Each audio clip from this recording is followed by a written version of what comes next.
जो ये माहौल बना हुआ है देश, उसमें आप पंजाब को कैसे देखते हैं? भाई पंजाब को हम कैसे देखें ये ज्यादा जरूरी नहीं है। पंजाब इस वक्त देश को कैसे देख रहा है ये ज्यादा जरूरी है ना। तो आप अपनी भूमिका तय कीजिए। हर व्यक्ति को अपनी भूमिका चुननी पड़ेगी इस वक्त। अगर आप नहीं चुनेंगे तो आपके ही सामने से जो गुजर रहा है तूफान, फिर आपको दोबारा मौका नहीं देगा। सोचते हैं कि पंजाब अपनी भूमिका चुन रहा है?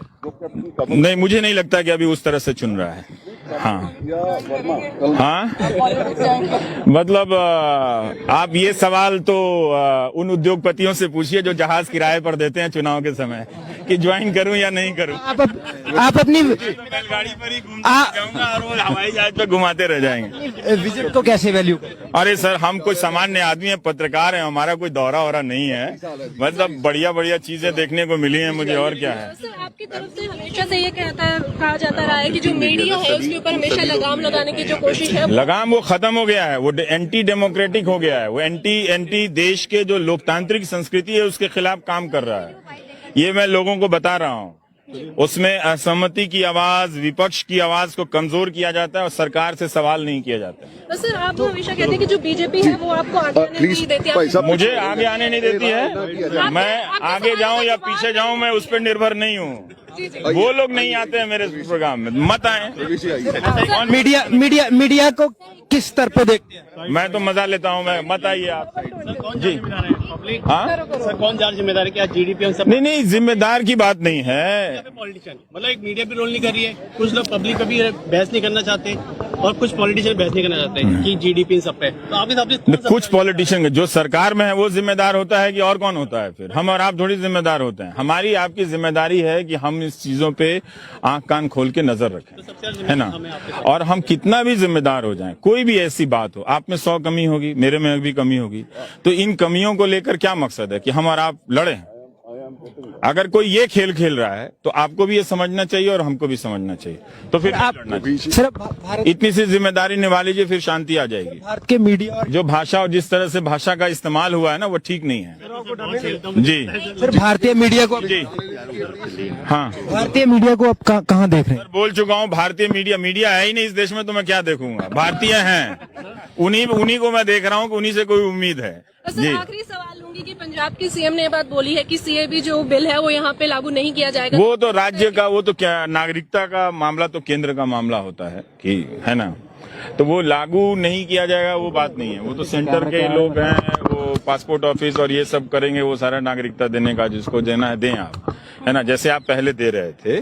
लेकिन बात है कि वो नेशनल रजिस्टर होना चाहिए कि नहीं होना चाहिए। क्या आप अपने बाप दादाओं का प्रमाण देना चाहेंगे कि वो यहाँ पैदा हुए थे कि नहीं होना चाहिए? चाहते हैं आप देना?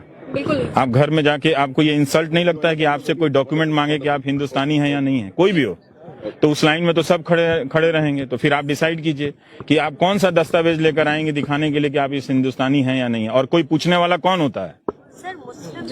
कौन होता है? क्या सरकार ही पूछेगी क्या कि आप इस देश के नागरिक हैं या नहीं है? कि जिन नागरिकों के दम पे सरकारें बनती हैं, वो उल्टा नागरिकों से पूछेगी कि आप दस्तावेज दिखाओ, आधार नंबर दिखाओ, अपने बाप दादाओं की जमीन की रजिस्ट्री दिखाओ, तब हम कहेंगे कि आप इस देश के नागरिक हैं या नहीं हैं। तो इतना इंसल्ट आप बर्दाश्त कर सकते हैं? कीजिए।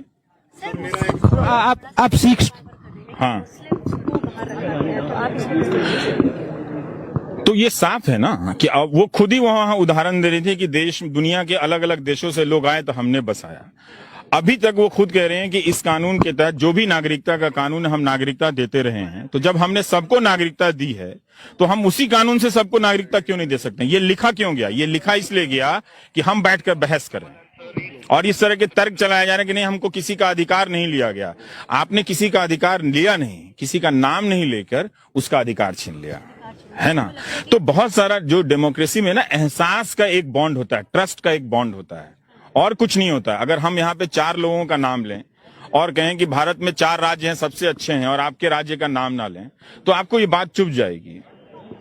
ये वो उतने का खेल है ये। तो ये उन्होंने वो खेल कर दिया है। अब वो गली मोहल्लों में हिंदू मुस्लिम चर्चा चल रही है, वो तो जिसमें वो सफल हो गए हैं। तो व्हाट्सएप यूनिवर्सिटी का मटेरियल अगर आप देखेंगे ना, तो इतने खतरनाक स्तर पर फैलाया जा रहा है। तो ठीक है, अगर लोगों को यही तय करना है कि बच्चों को, लड़कों को खासकर सांप्रदायिक बनाना है, आपका फैसला। मैं तो कहता हूं कि भाई दंगाई मत बनाना, डॉक्टर बना लेना। मैं तो साफ साफ बोलता हूं कि ये नहीं चलेगा और ये क्यों चलना चाहिए इस देश में। They are inside. वो खुद बनाना चाहते हैं। हो गया ना हो। क्या आपको अच्छा लगेगा कि ये बैठ के लाइन में खड़े होकर अपने दस्तावेज दें और आप घर में बैठी रहें? नागरिकता के जिसको आप मोहल्ले में देख रही हैं, सब कुछ देख रही हैं, जिससे आप 50 बार झगड़ चुकी होंगी, आप वही अगर आदमी जाके लाइन में लगेगा, वोटर की पर्ची दिखाएगा, डेट ऑफ बर्थ दिखाएगा, इस देश में आधे गरीब तो इससे मर जाएंगे, चाहे वो हिंदू हो चाहे मुसलमान हो। जो बंजारे हैं वो कहाँ जाएंगे? और औरतों के नाम से तो 50% औरतें जो इस देश में अभी तक जो लिटरेट नहीं थी, उनके नाम पे कोई संपत्ति नहीं थी, कोई पासबुक नहीं था, कुछ नहीं था, वो कहाँ मारी जाएंगी? वो मारी फिरते रहेंगी। क्यों उन पे ये चीज लादा जाना चाहिए? क्यों लादा जाना चाहिए कि जिस तरह से वो हनक से कह गए हैं कि हम इसी संसद में लेकर आएंगे? आप जनता को सजा देना चाहते हो? वो जनता को हाँक रहे हैं कि हम आपको ये समझते हैं। विपक्ष की क्या औकात रह गई है वहां पे सदन में? उसके पास तो संख्या नहीं है, वो तो बोल ही गया जो बोलना था उनके पास। तो वो जनता को हाँक रहे हैं ना अब कि अब उनको कोई रोक नहीं सकता। तो वो पब्लिक से कहेंगे कि आइए आप अब लाइन में लगिए और अब आप अपनी नागरिकता साबित